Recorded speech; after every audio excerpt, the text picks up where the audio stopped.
Appreciate you being here this morning. We've got a lot of special guests, and it's always good to have all of you here. I think we do have present this morning one former city council member, and that's Miss Anna Parks Covington. Miss Covington, you here? There you are.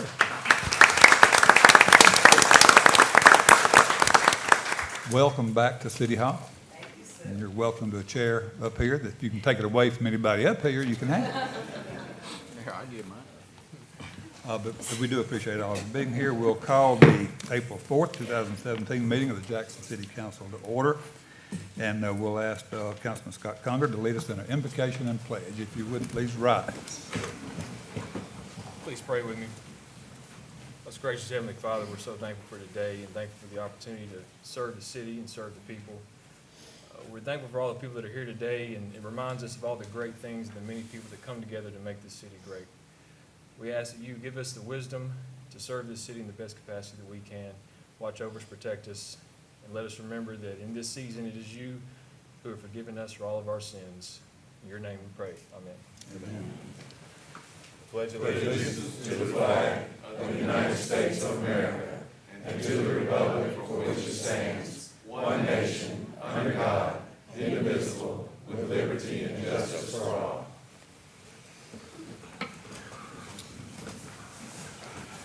Okay, Ms. Nita, I think you can show all council members present. Item 4 is approval of minutes of the March 7th, 2017 City Council meeting, and if there are no objections, I think council members got a copy of those. If there are no deletions or additions or modifications, we'll let those minutes stand as submitted. Item 5 is the invitation for public comment. Let me just indicate that if any of you present who would like to speak on any item under new business, if you'll let me know at that time, I'll be happy to call on you and give you a chance to address the council on that particular issue. Item 6 is proclamation. We have 5 this morning, so let's get underway and get with it. The first was Public Safety Telecommunications Week, so if y'all will start making your way down.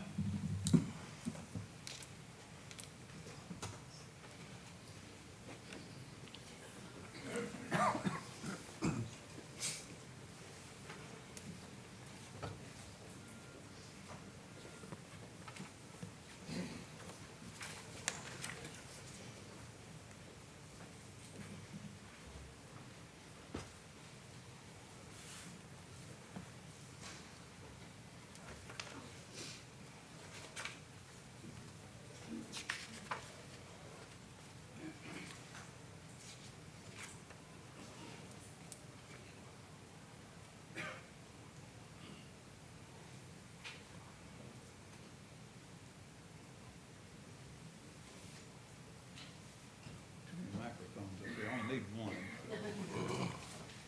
Our first proclamation is to celebrate National Public Safety Telecommunications Week.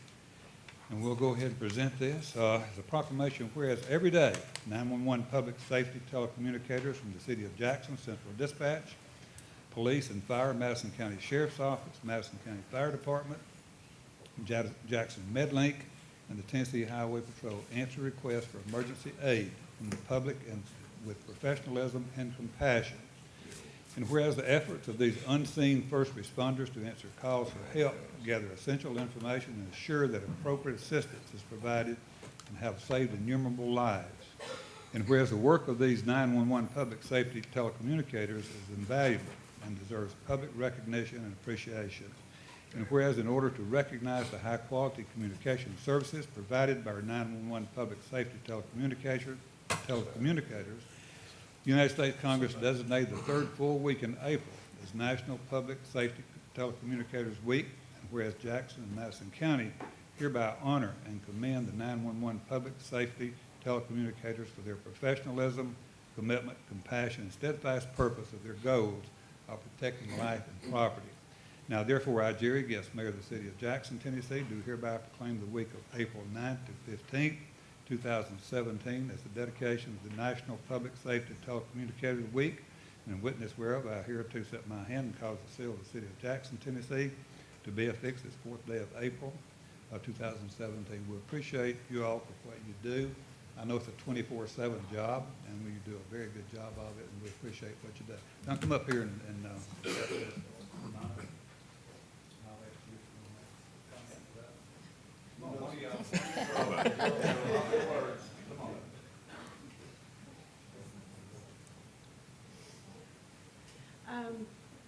I think representing all of the telecommunicators and all the PSAPs across the county and the city, we'd just like to say thank you for the proclamation. And I know that I feel honored to do the job that I do. And I think that most of us can say that to do the job, you have to have a passion for it. And just thank you for this honor.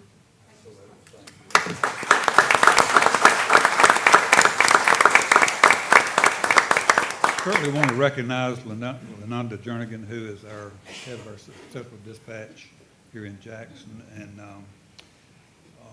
Lenanda is with her husband this morning, who is ill, and we're certainly going to miss her. But we thank her for what she does for our city. Our next Sexual Assault Awareness Month. Darrell? No? Is that there?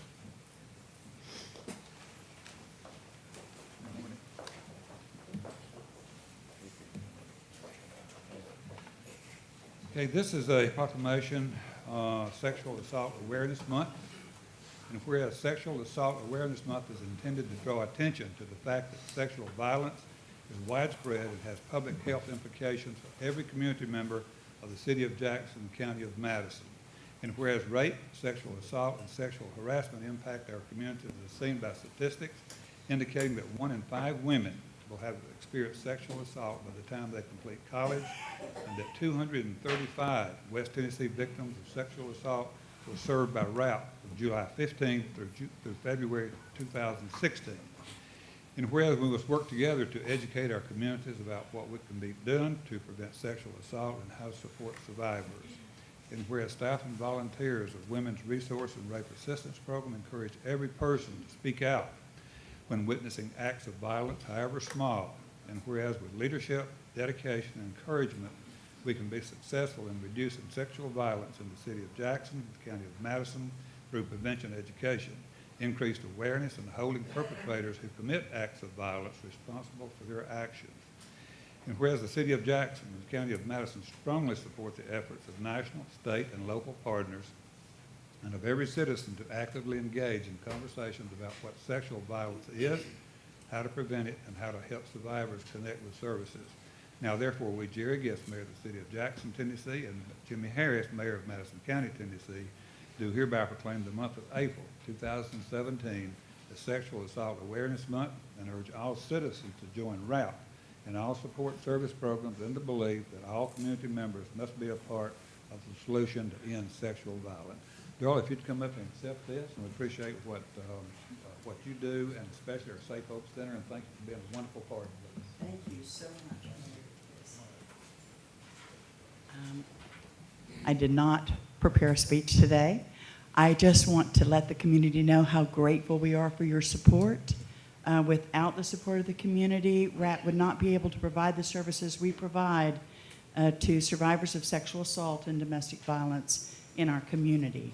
I also wanted to let you know that during Sexual Assault Awareness Month, we are providing workshops on bystander intervention and on consent.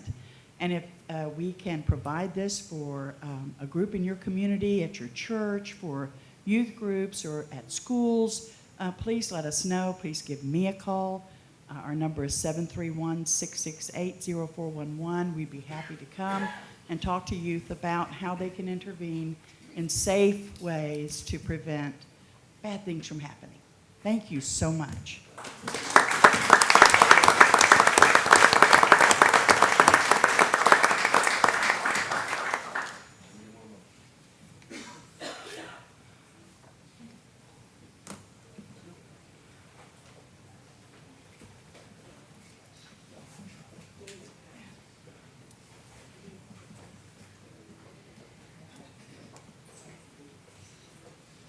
Okay, let me ask Beth Bates and whomever she has with her if they'd like to come up and receive a proclamation about Equal Pay Day.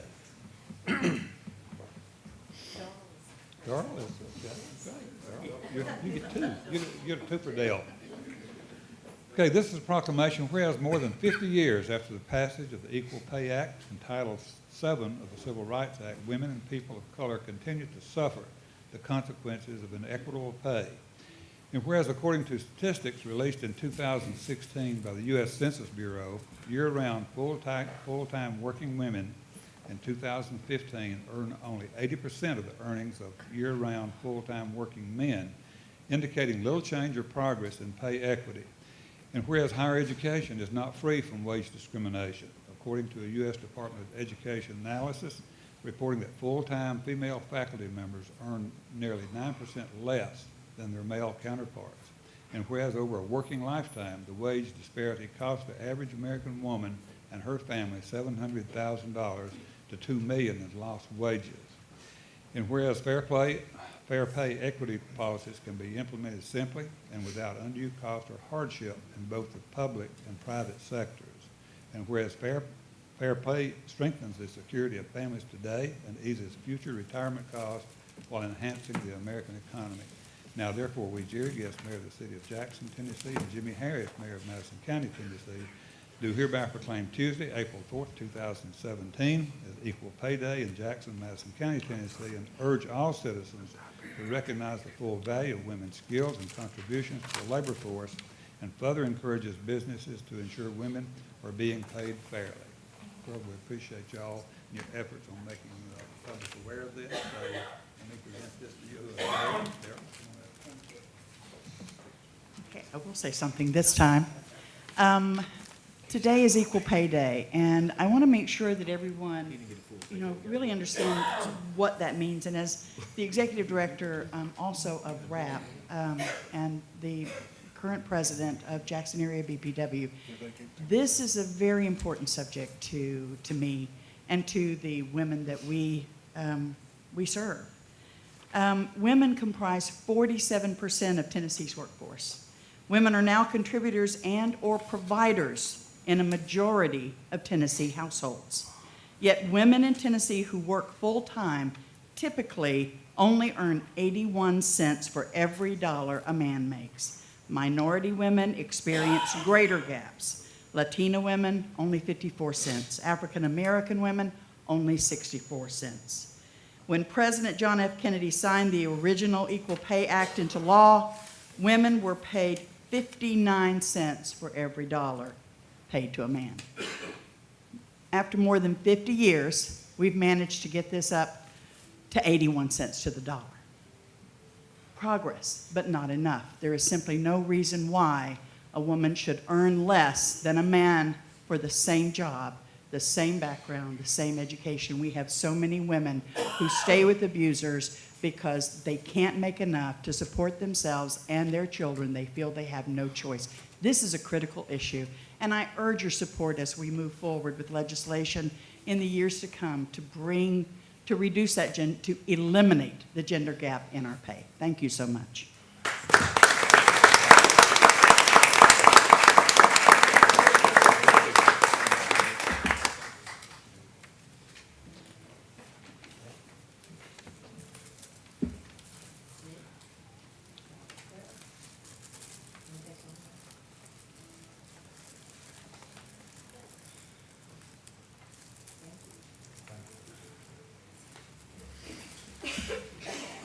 Thank you, Dad.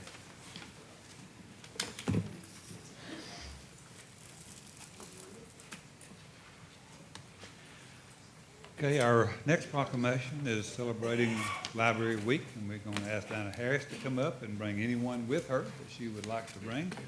I know there's a member of our library board here, and we appreciate them always for what they do for our city and our local governments.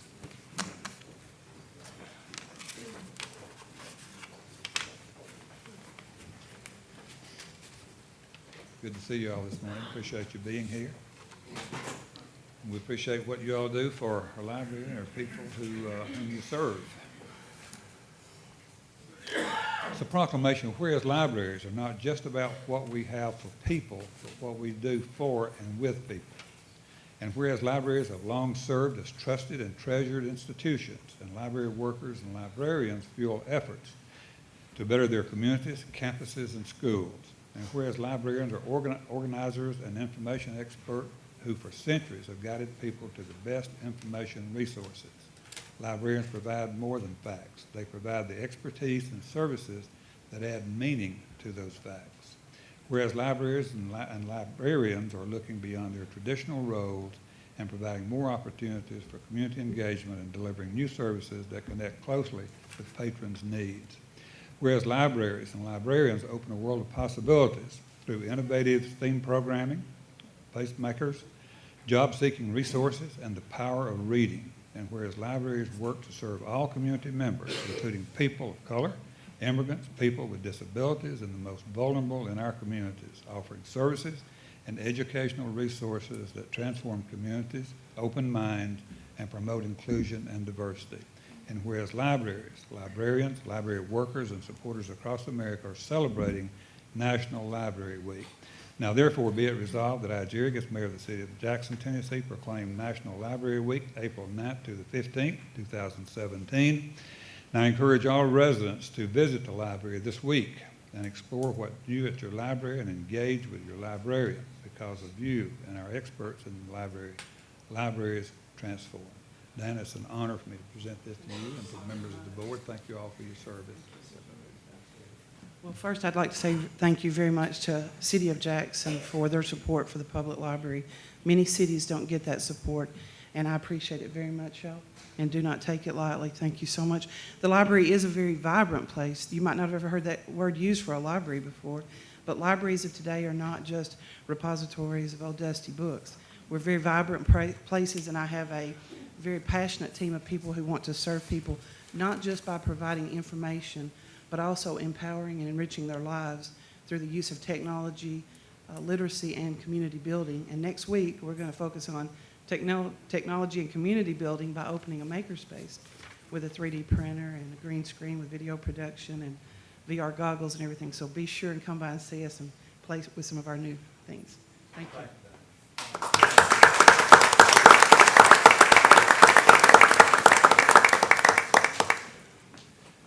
This is indeed a special day in Jackson, Tennessee. We get to recognize and honor an individual who deserves to be recognized. A long-time member of our community, a community advocate, and one that mayors for the last three mayors have called on to help in our city. He's always stepped up and been just a tremendous individual. So I'm going to ask Dr. Melvin Wright if he would come up and bring everybody, all the family members, bring them on up here, and they're going to help for this presentation. You don't have to run. You know, there's no rush here at all.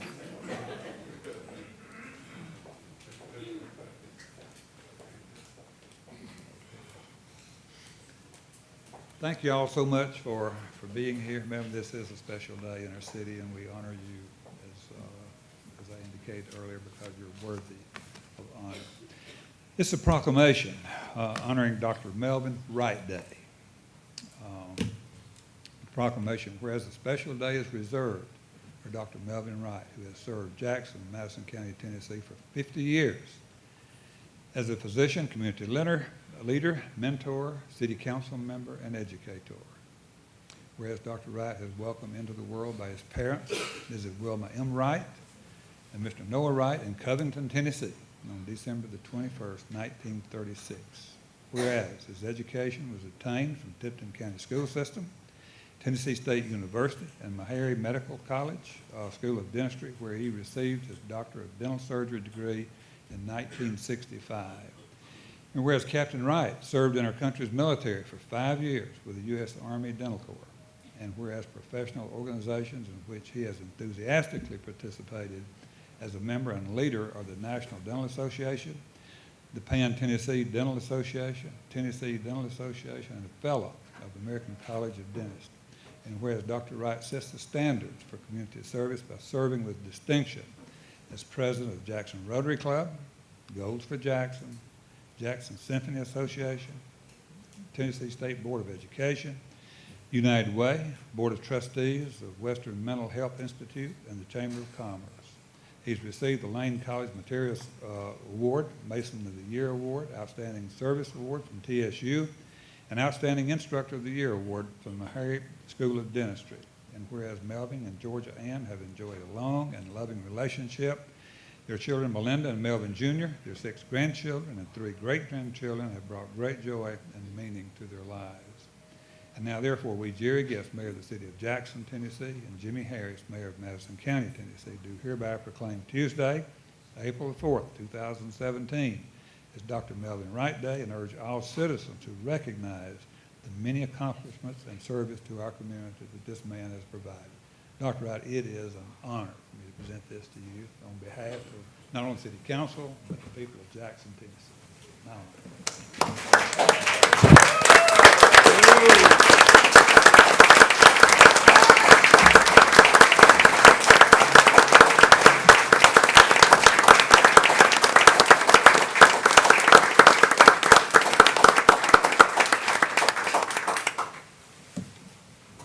Thank you so much.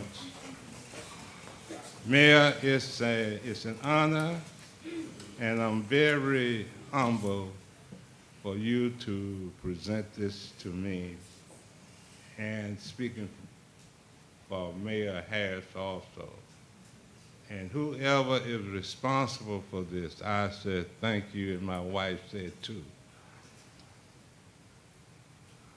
I have enjoyed Jackson, Tennessee, and I see many of my friends in the audience. And I want to say thank you for your support. Thank you for your allowing me to be a part of this community and all of the organizations and what have you that we were privileged to serve. I am just grateful, and I'm just thankful for all who are present. I want to let you know, in December, I had an experience. I went to my cardiologist, and he told me that I needed to have a stress test. That led to a catheterization, and that led to open heart surgery. And we had open heart surgery the 14th of December. And as a result, I was not able to walk. But through therapy, I am gaining my strength, and I am almost back where I do not need any assistance. And I am very grateful. And I want to say to my wife and daughter, they have been some excellent caretakers for me since we have been going through this.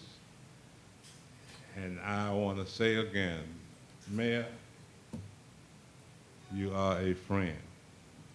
And thank you so much for whoever did this, but for presenting this to me.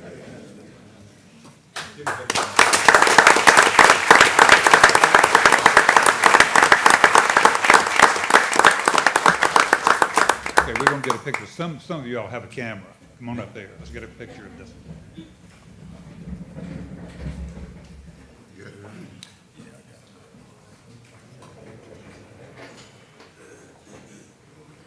Monique, come on up there.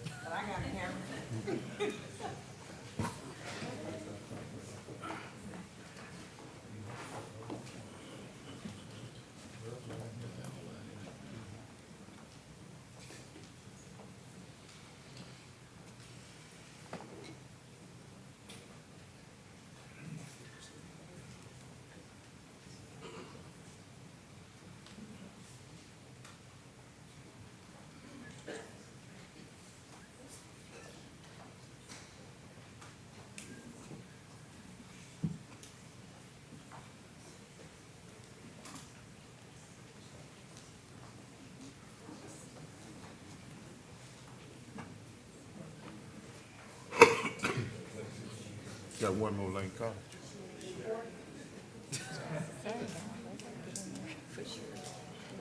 They not here, I don't see them. No, it's Lane College. They take pictures of them, they're not here, they might have someone here. That's the longest Melvin has ever smiled. Congratulations, Doc. Congratulations. Congratulations. Yes, sir. Congratulations. Glad for you, man. Mighty proud for you. Sister Gray.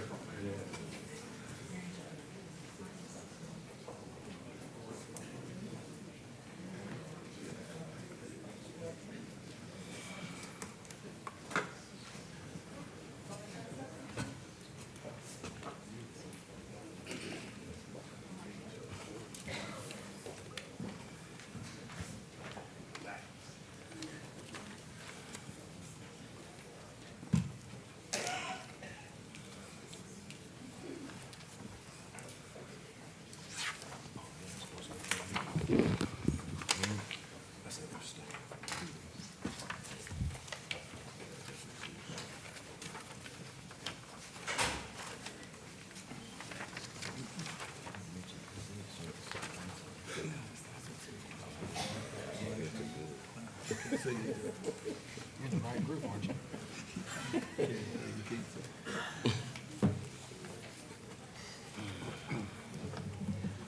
Okay, if there's no objection from council, we have our Arts Council representatives here who would like to address the council. Are there any objections to hearing from them? They serve us very well, and told them to go ahead and come up to. So if y'all will come on up for your presentation. Thank you all for being here. Members of the Jackson Arts Council. Linda and Brad Little. Good morning. Morning. We are so glad to be here this morning. I am Brad Little. I am currently the president of the Jackson Arts Council. And on behalf of the Board of Directors of the Jackson Arts Council, thank you so much for this opportunity to speak to you just for a few minutes. We have several supporters here from our arts community and several of our members of our Board of Directors and members of the Arts Coalition. If I could ask them to stand very briefly, just so that we can recognize them and thank them for being here and supporting us this morning.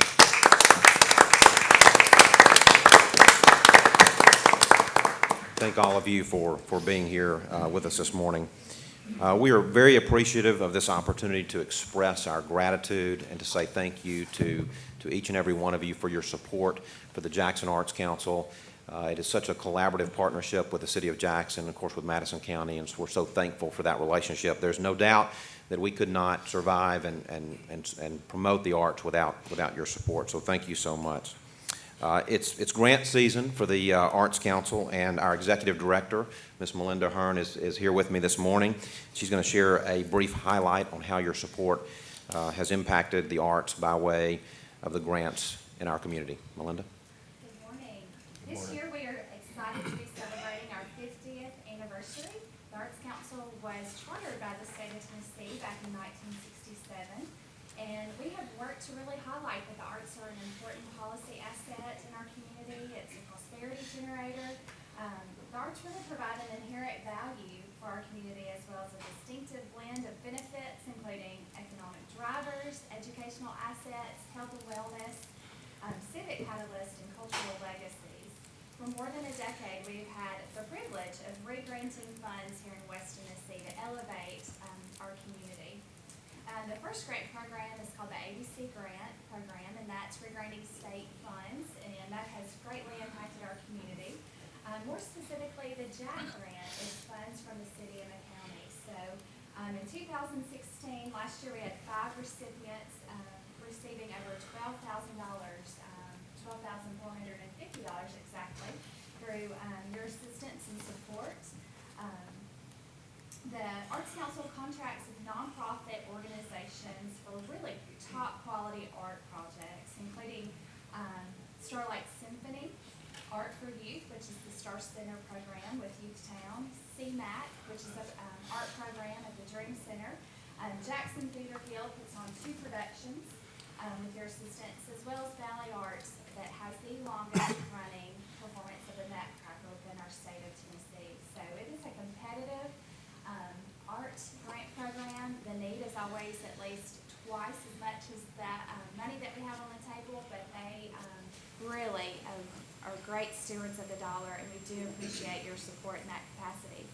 This past year, we were a partner with the Tennessee Arts Commission and Americans for the Arts to administer a large program called Arts and Economic Prosperity Study. So we're really excited about getting the results back from this economic impact study, which will be really great tools for us to use when we talk about the value of the arts in our community, when we're recruiting businesses, talking to friends and family about why they should have season tickets for all of the art programs within our city.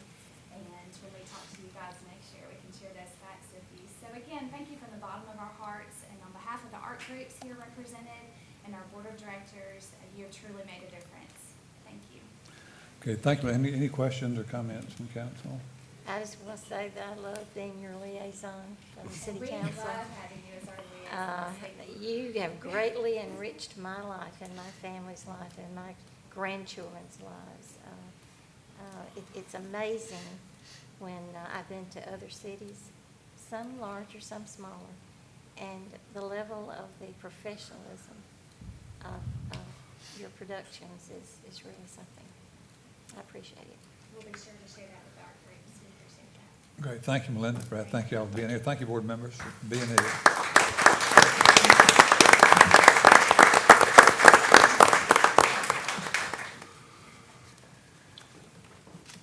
Okay, we'll drop down to item 8, first reading, ordinances. Consideration of ordinance to amend the text of the city zoning ordinance, Article 6, regulations applying to specific, to several, or to all districts, Section 2, fences, walls, and hedges. Keith? Good morning, Mayor and Council. Morning. You have in your packet materials pertinent to this text amendment. This was presented to the Planning Commission at their last meeting, and they are recommending approval of it to you. This basically is more of a housekeeping matter. For a long time, it's always been a part of our permitting process that fences that were permitted and installed in the backs of lots where there were easements, that there was a policy statement on the within the permitting that said that if those fences became a problem in terms of drainage or some other problem, that they could be removed at the owner's expense. And so what we're doing is just putting that within the body of our regulations, so there's an authority base for that. So this is what this text amendment accomplishes. And Stan, could we just, if you don't mind, a lot of people may not know this, just explain who they contact with the city if they do want to put a fence in their backyard or front yard, that process? Well, it is a permitted activity. In other words, they go to the building department and they pull a permit, and anybody that pulls a permit, they also send them down to the Planning Commission, our planning department, and we review the permit also. We check the plat to make sure there are what easements are located within that area, and we just inform them when we sign off on the permit that if they do place a fence there and they impede the flow of water, or there's some other reason that utility or whatever has to get back there, that they can remove that fence at at the owner's expense. And does the owner of the property do that, or the person building the fence? Who gets the permit? It just depends. Sometimes the owner can be asked to take the fence down. Sometimes it can be removed by personnel, and then the owner has to put it back up. Yeah, okay. But again, the only time that comes into play is if there were a problem. If somebody places a Right. fence and there's no problem Right, and no right. drainage issues, then this will never come into play. But you can help them know before they We build it inform whether or them not when there they come might through the be a permitting problem. process. Yes, ma'am. Okay. Okay, any other questions? If we can get a motion, then I'll conduct the public hearing. We have a motion, and before we proceed, this is a ordinance on first reading, which necessitates a public hearing. So at this time, I'll open the public hearing on anyone who'd like to speak in support of or in opposition to the passage of this ordinance. Seeing none, hearing none, we'll close the public hearing. We have a motion and a second. Council, please vote.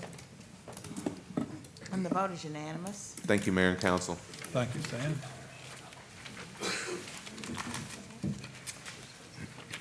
Item 10 is new business. That's consideration of a contract for the street resurfacing project. Ms. White?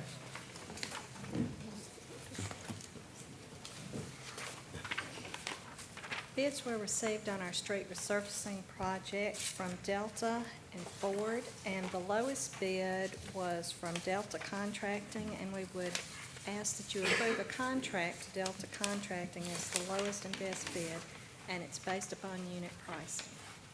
Okay. Move for approval. We have a Second. motion for approval and a second. Discussion from council. Council, please vote.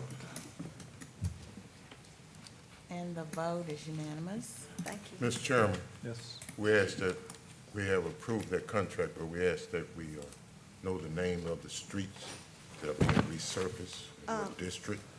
Scott, did you send that to them? Yeah, I've got a list for you, and I can email those out to you. Thank you. We have it broken down by district. Okay. Thank Thank you, Ms. Knight. Okay, item 2, under new business, is the approval of surplus property sale of the following city-owned property to REB Holdings for the cash amount of $30,000, subject property having been published by public notice for 10 days with no counter offers received. This building is at 241 East Dedrick. You see the map number, parcel number, and an unimproved lot adjacent to that property. So, Al? Yes, Susan, give me my folder back.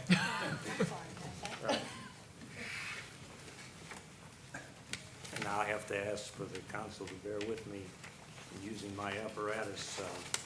I'm a soccer fan, and Tony has perfectly flat fields at North Park where my grandchildren play, but the sidelines where the grandparents sit, he doesn't guarantee that there aren't holes and fouls. I say that joking. So you inadvertently stepped in a hole, is I what you're stepped saying? in on it. Okay. Okay, get off that subject.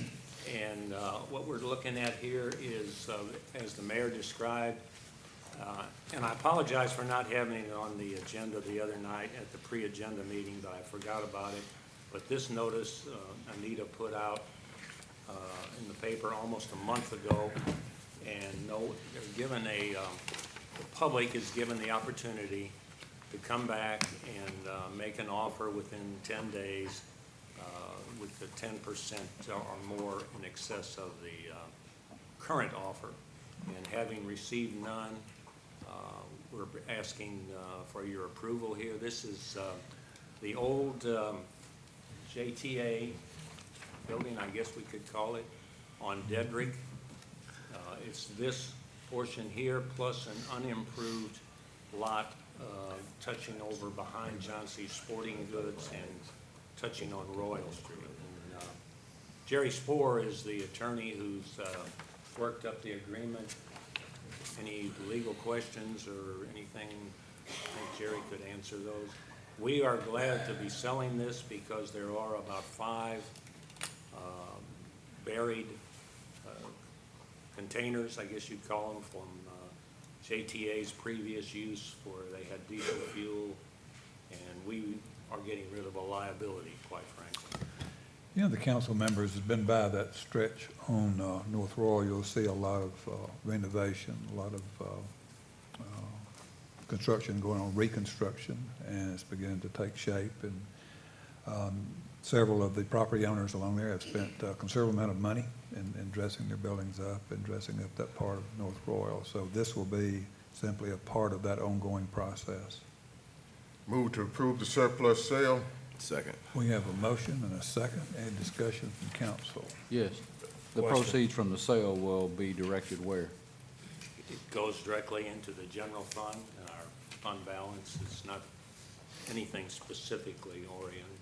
I had a question. Was there ever an appraisal, or did we just go by the?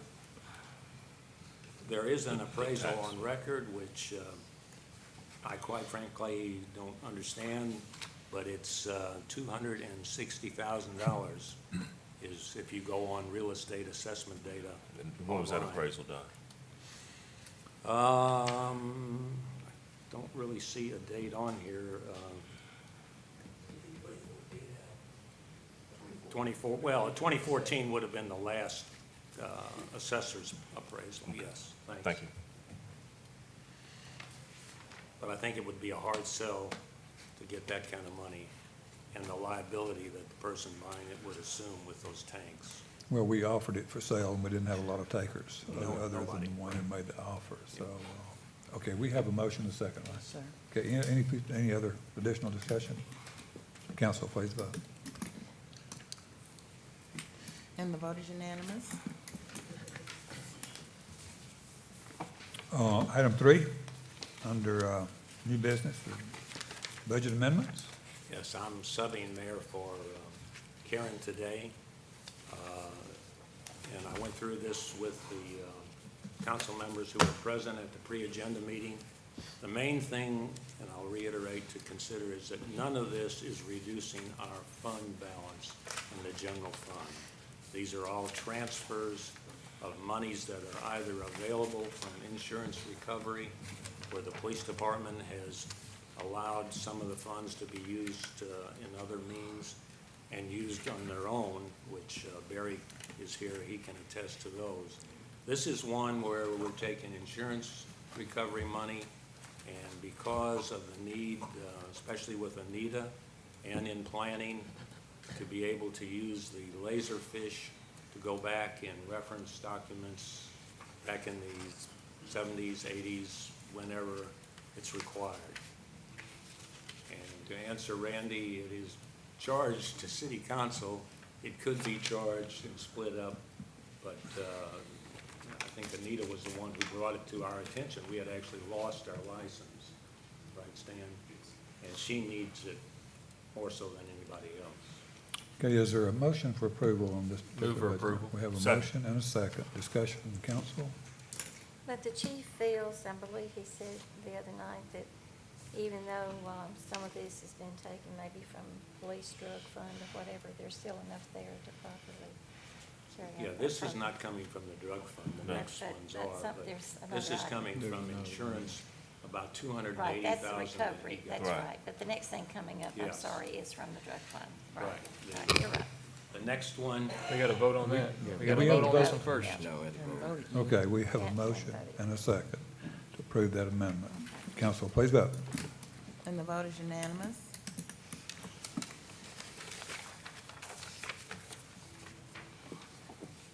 Okay, and Vicki, I think this Yeah, is this is the one, yeah. maybe I'm where sorry. you were referring to, and again, Barry can address the use of the funds.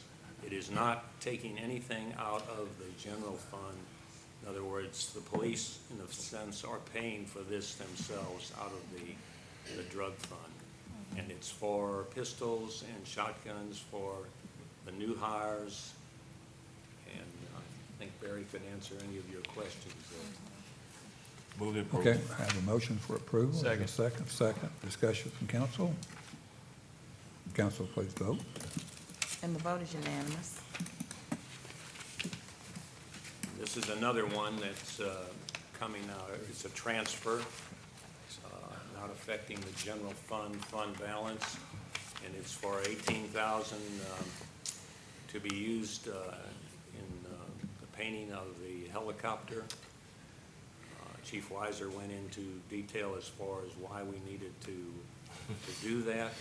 And again, I'm sure Barry can answer any of your questions if you have them. Move for approval. Have a motion for approval. Second. And a second. Any discussion from council?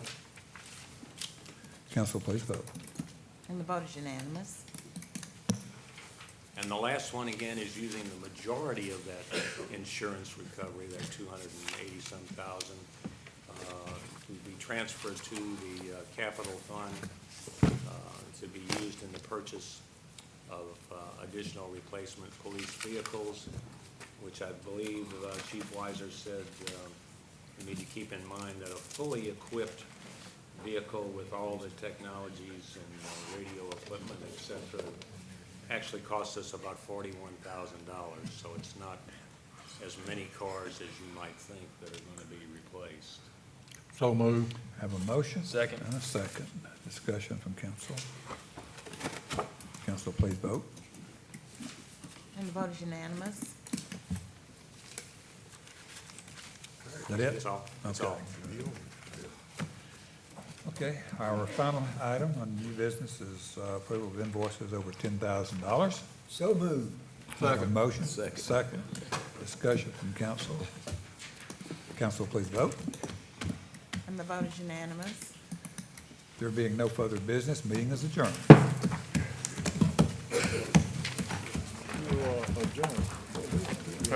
You are adjourned.